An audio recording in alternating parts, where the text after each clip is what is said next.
नमस्कार, मैं श्यामगिरी। आप देख रहे हैं टीवी टीएफडी न्यूज 24। टीवी टीएफडी न्यूज 24 में आप सभी दर्शकों का स्वागत है। ममता बनर्जी के लिए बंगाल में जो चुनौती मिल रही है, ममता बनर्जी की राजनीति संकट में पड़ गई है। ममता बनर्जी की पार्टी बचेगी या नहीं बचेगी, यहां तक बात आ गई है, क्योंकि ममता बनर्जी के साथ अब कोई खड़ा नहीं हो रहा है। यानी कि ममता बनर्जी इंडिया गठबंधन की अहम हिस्सा भी थी, 29 सांसद भी उनके पास थे। लेकिन ममता बनर्जी ने उन 29 सांसदों का उपयोग नहीं किया, बल्कि उन 29 सांसदों का लगातार दुरुपयोग किया इंडिया गठबंधन में रहते हुए। जबकि इंडिया गठबंधन में रहकर भारतीय जनता पार्टी के खिलाफ चुनाव लड़कर ही उन्हें 29 सांसद आए थे। लेकिन लोकसभा चुनाव में भी कांग्रेस को जगह नहीं दिया उन्होंने, लेफ्ट को जगह नहीं दिया, और विधानसभा चुनाव में भी ममता बनर्जी ने नहीं दिया। कहीं न कहीं उन्हें इस बात का गुमान था, घमंड था कि भारतीय जनता पार्टी को वही हरा सकती है। लेकिन सपने चकनाचूर हो गए। कहते हैं कि ऊपर वाले के मार से कोई नहीं बचता। ममता बनर्जी के साथ भी यही हुआ। एक झटके में घमंड टूट गया चुनाव हारते। यह बात अलग है कि चुनाव निष्पक्ष नहीं हुआ है, इस बात को हर कोई मानेगा। लेकिन ममता बनर्जी के चुनाव हारने के बाद टीएमसी के कार्यकर्ताओं का जो हाल बंगाल में है, उसका क्या? ममता बनर्जी का साथ बंगाल के लोगों ने 15 साल तक दिया, चाहे हिंदू हो और चाहे मुस्लिम हो। आज 95.5% मुस्लिम के नाम कट गए हैं एसआईआर में, और उनकी नागरिकता तक जाने के आसार लग रहे हैं। वह सरकारी योजनाओं का लाभ नहीं ले सकते। भारतीय जनता पार्टी ऐसा शुरू भी कर चुकी है बिहार में। सम्राट चौधरी सीएम बनने के बाद उन्होंने साफ कहा, जिसका एसआईआर में नाम कटा है, राशन कार्ड से नाम कटेगा और सरकारी योजनाओं का लाभ नहीं मिलेगा। सोचिए ममता बनर्जी के साथ रहने का कितना बड़ा कीमत उन्हें। लेकिन ममता बनर्जी के चुनाव हारने के बाद जो चीजें हुई, जिस तरह से घटनाएं घटी, वह बहुत चिंताजनक थी। और बंगाल में आज भी सब कुछ शांत नहीं है, और भारतीय जनता पार्टी के लोग डरा रहे हैं उन्हें, वहां के लोगों को। यह बहुत निंदनीय है। लेकिन ममता बनर्जी इसको लेकर के क्या कर रही है, यह बात अलग है कि ममता बनर्जी जो बुलडोजर चल रहा है उसके खिलाफ कोर्ट में गई। कोर्ट में आप जा रही हो, जो वोटर लिस्ट से नाम कटे गए थे और आपके 31 सीटों पर उसका प्रभाव पड़ा, आप सुप्रीम कोर्ट गई हो, आप लड़ रही हो। इंसाफ मिलेगा नहीं मिलेगा यह वक्त बताएगा, लेकिन उम्मीद नहीं कर सकते इंसाफ का। लेकिन उन लोगों के वोटरों के साथ आप खड़ी हो क्या, सड़क पर उतरी हो क्या? अभी तक ममता बनर्जी अभी तक सड़क पर नहीं उतरी है। लेकिन ममता बनर्जी ने जो ऐलान किया था बंगाल के अंदर कि कांग्रेस और लेफ्ट से गठबंधन करेंगे और भारतीय जनता पार्टी को चुनौती देंगे, लेफ्ट और कांग्रेस दोनों ने मना कर दिया है। ममता बनर्जी के शर्तों पर गठबंधन नहीं होगा, बल्कि ममता बनर्जी को कांग्रेस के पास आना पड़ेगा और कांग्रेस से समझौता करना पड़ेगा। कांग्रेस के समझौतों के अनुसार होगा, ममता से समझौता कांग्रेस नहीं करेगी। यानी कि जिन क्षेत्रीय दलों ने कांग्रेस को कमजोर करने का कार्य किया, कांग्रेस उनके साथ तभी खड़ा होगी जब वह कांग्रेस से समझौता करेंगे। फैसला ममता बनर्जी को करना है, और ज्यादा लेट अगर की सड़कों पर उतरने के लिए ममता बनर्जी, तो उनकी आवाज सुनने वाला भी कोई नहीं होगा। पार्टी कई हिस्सों में टूटकर बट जाएगी, क्योंकि भारतीय जनता पार्टी अब ऑपरेशन लोटस चला करके उनके 80 विधायक और 29 सांसदों को तोड़ने के प्रयास में है। और ममता बनर्जी जल्द डिसीजन अगर नहीं ली तो पार्टी समाप्त हो जाएगा। दूसरे राज्यों में ममता बनर्जी का कोई भी वजूद नहीं है। ऐसे में ममता बनर्जी एक नई संकट में है। लेकिन ममता बनर्जी एक बड़ा चैलेंज और चुनौती दे सकती है।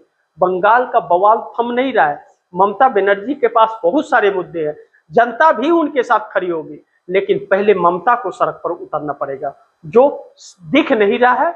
अभिषेक बनर्जी अब अपनी जान बचाने में लगे हैं कि ईडी का शिकंजा कहीं फिर से न कस जाए। जैसे सर उठाएंगे ईडी का शिकंजा कस जाएगा। ऐसे में बंगाल के अंदर दुविधाजनक परिस्थिति है।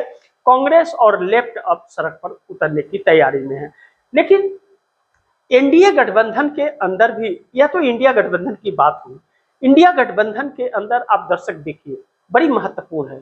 इंडिया गठबंधन में जो परिस्थितियां इस वक्त है, चाहे ममता बनर्जी हो, अखिलेश यादव हो, शरद पवार, उद्धव ठाकरे हो, चाहे वह स्टालिन हो, कोई भी एक नहीं है, सब अलग अलग है। एक तरह से आप दर्शक इस बात को मान सकते हैं कि इंडिया गठबंधन खत्म हो गया है, इंडिया गठबंधन है ही नहीं, सिर्फ नाम का है। कांग्रेस पूरी तरह से एकल चलो की राजनीति पर निकल पड़ी है, यानी कि इंडिया गठबंधन को कांग्रेस ने छोड़ दिया है। कांग्रेस अब उसका हिस्सा नहीं है और कोई भी इंडिया गठबंधन नहीं है। ऐसे में किसी को भी अगर गठबंधन में रहना है, आना है, तो कांग्रेस के साथ आना पड़ेगा और यह अभी होता हुआ दिख नहीं रहा है। और अखिलेश यादव उत्तर प्रदेश में संकट में पड़ गए, क्योंकि 8 महीने चुनाव का वक्त है और भारतीय जनता पार्टी तैयारी में लग चुकी है, जबकि भारतीय जनता पार्टी के पास धन, बल, तन सब कुछ है, उसके पास में ब्यूरोक्रेसी है, पैसे का अपार भंडार है उसके पास में, झूठ बोलने वाले लोग हैं, पाखंड दिखाने वाले लोग हैं, नौटंकी करने वाले लोग हैं, सब कुछ है उसके पास। लेकिन समाजवादी पार्टी के पास कुछ भी नहीं है। जो उन्हें मदद भी पहुंचाएगा उसे के ऊपर शिकंजा पहले से कसना शुरू हो चुका है। ऐसे में अगर कांग्रेस से गठबंधन नहीं होता है तो अखिलेश यादव की उम्मीदें भी टूट जाएंगी। स्टालिन अपने रुख में कांग्रेस से अलग होकर के कह रहे हैं कि मैं इंडिया गठबंधन में हूं, तो इंडिया गठबंधन कहां है? यानी कि अब कौन मोदी के साथ है और कौन मोदी के खिलाफ, आने वाले दिन में इसका पूरा खुलासा हो जाएगा आप दर्शकों के सामने। लेकिन कांग्रेस लगातार मोदी सरकार को जो चुनौती दे रही है, मोदी सरकार हिली हुई है और कांग्रेस बहुत तेजी से अपना ग्राफ बढ़ा रही है। जिस तरह तमिलनाडु के अंदर कांग्रेस ने टीवी के विजय कुमार की सरकार बनाई, उससे चंद्रबाबू नायडू को सीधा तीर निशाने पे लगा है। चंद्रबाबू नायडू 18 सांसद रहने के बावजूद चंद्रबाबू नायडू हिले हुए हैं और मोदी से डगमगा रहे हैं वह कि गठबंधन बचेगा या खत्म हो जाएगा, पार्टी का वजूद बचेगा या खत्म हो जाएगा। क्योंकि जिस तरह से एनडीए गठबंधन टूटा है तमिलनाडु के अंदर, डीएमके पार्टी में 2 फाड़ हो गया और 25 विधायक एक साथ टूट करके टीबीके को समर्थन दे दिए विधानसभा के अंदर। जहां 118 के लिए परेशान थे, बड़ी मुश्किल से कांग्रेस ने 121 पूरा किया था विजय थलापति को, टीबीके को। वहां बहुमत साबित करने का जब वक्त आया 13 तारीख को, तो 25 विधायक एडीएमके के सपोर्ट कर दिए विजय थलापति को। विजय थलापति ने अच्छा खासा बहुमत प्राप्त कर लिया। अब 6 महीने तक कोई बोल ही नहीं सकता बहुमत साबित करने के लिए नियम के अनुसार, और पूरी बहुमत से, और 121 तो उनके पास है ही, पूरा बहुमत है ही, उससे कोई फर्क ही नहीं पड़ता। अब अगर 25 विधायकों का विधायकी जाता भी है तो चुनाव होगा तो तमिलनाडु की जनता टीबीके को आगे लेकर के आएगी और वह और भी सीटें जीतेगी, एडीएमके को नुकसान होगा। यही चीज देख करके चंद्रबाबू नायडू खासे दिक्कत में और परेशान में है। चंद्रबाबू नायडू अब भारतीय जनता पार्टी से अलग होकर के कांग्रेस की तरफ लगातार मूव कर रहे हैं। इसलिए कर रहे हैं कि उनके पार्टी का वजूद बचाना है। और जिस तरह से कांग्रेस आंध्र प्रदेश के अंदर अपने वजूद को बढ़ा रही है, लोगों को आकर्षित कर रही है और राहुल गांधी को एक सपोर्ट मिलता हुआ नजर आ रहा है, उससे चंद्रबाबू नायडू खासे परेशान है। लेकिन जो महंगाई का मार पड़ा, महंगाई के मार को लेकर के चंद्रबाबू नायडू भी 18 सांसदों की ताकत है उनके पास में, सरकार, मोदी सरकार पर दबाव बना सकते थे कि भाई आप अपना टैक्स कम कर दो, रेट मत बढ़ाओ आम जनता के लिए पेट्रोल डीजल का, उससे ट्रांसपोर्टिंग का और भी बाकी चीजों का दाम बढ़ जाएगा। चंद्रबाबू नायडू ने ऐसा काम नहीं किया। चंद्रबाबू नायडू चुप रहे, इस पर भी, डिलिमिटेशन बिल पर भी चंद्रबाबू नायडू चुप रहे। अब ऐसे में इसका मतलब यह है कि भारतीय जनता पार्टी अपने सहयोगी दलों का नहीं सुनती है और चंद्रबाबू नायडू को इसका खासा नुकसान आंध्र प्रदेश में हो रहा है। ऐसे में चंद्रबाबू नायडू लगातार कांग्रेस के संपर्क में बताए जा रहे, कहा जा रहा है कि एक बार फिर कांग्रेस के साथ वह गठबंधन कर सकते हैं। ऐसे में भारतीय जनता पार्टी के लिए साउथ का पूरा रास्ता बंद हो जाएगा। जो आंध्र प्रदेश में थोड़ा पैर पसारने का प्रयास कर रही थी, वह भी प्रयास असफल हो गया और खत्म हो गया।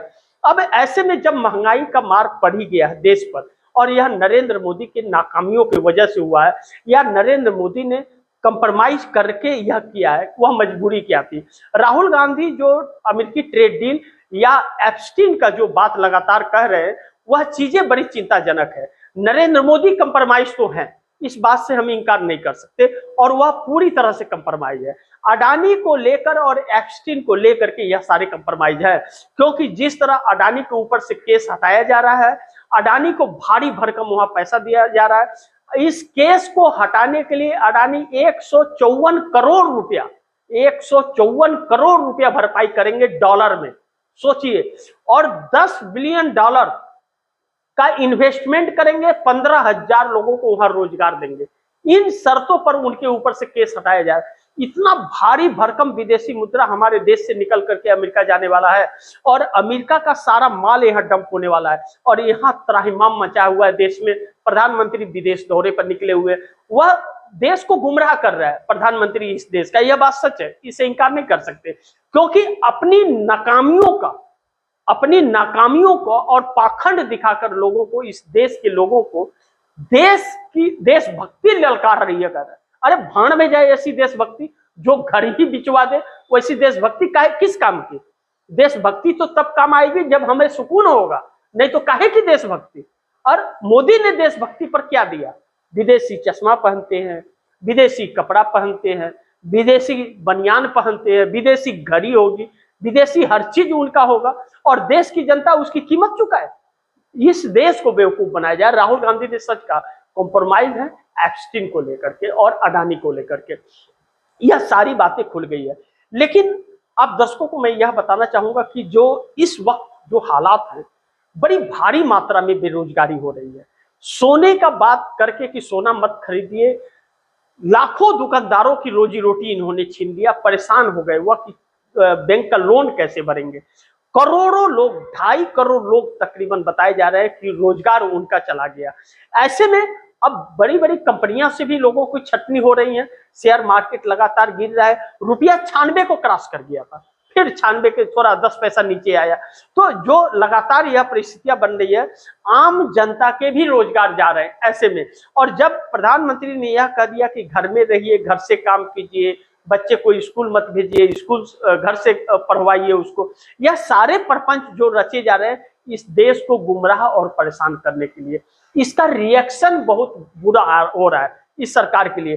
अब तो प्रधानमंत्री नरेंद्र मोदी के इस्तीफे की मांग बड़ी तेजी से उतर गई है और दूसरी तरफ नीतीश कुमार पूरी तरह से टूटते हुए नजर आ रहे हैं। उनकी पार्टी भी कई भागों में बढ़ती और टूटती हुई नजर आ रही है।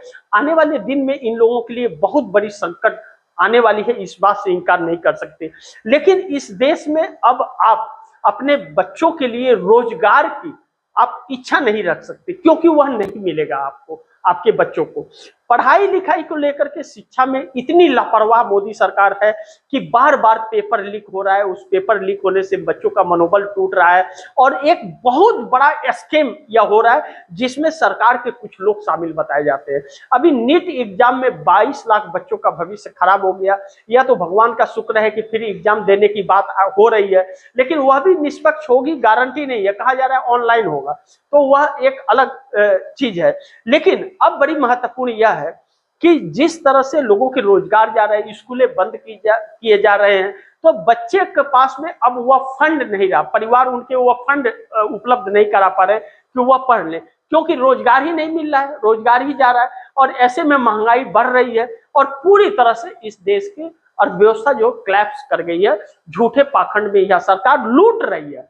आपके ऊपर पेट्रोल का भार पड़ रहा है, रेट बढ़ाया जा रहा है हर चीज का, लेकिन यह सरकार अपनी एक्साइज ड्यूटी नहीं कम कर रही है, ड्यूटी बढ़ा रही है। अगर सरकार एक्साइज ड्यूटी कर दे तो 35 रुपया लीटर आज भी पेट्रोल सस्ता हो जाएगा और 35 रुपया लीटर आपको 50 से 60 रुपया पेट्रोल मिलेगा। लेकिन यह सरकार लूट रही है पूरी तरह से, इस बात से इनकार नहीं कर सकते। बाकी आप दर्शक क्या सोचते हैं, आप दर्शकों की क्या राय है, क्या सुझाव है, कमेंट बॉक्स में जरूर दीजिएगा। इस खबर को ज्यादा से ज्यादा शेयर कीजिए, अपने दोस्तों को भी कहिएगा आगे शेयर करें। और आपने टीवीटीएफडी न्यूज़ 24 को सब्सक्राइब नहीं किया, सब्सक्राइब कर लीजिए, अपने दोस्तों को भी कहिएगा सब्सक्राइब करें। मिलते हैं अगली खबर के साथ, तब तक के लिए नमस्कार।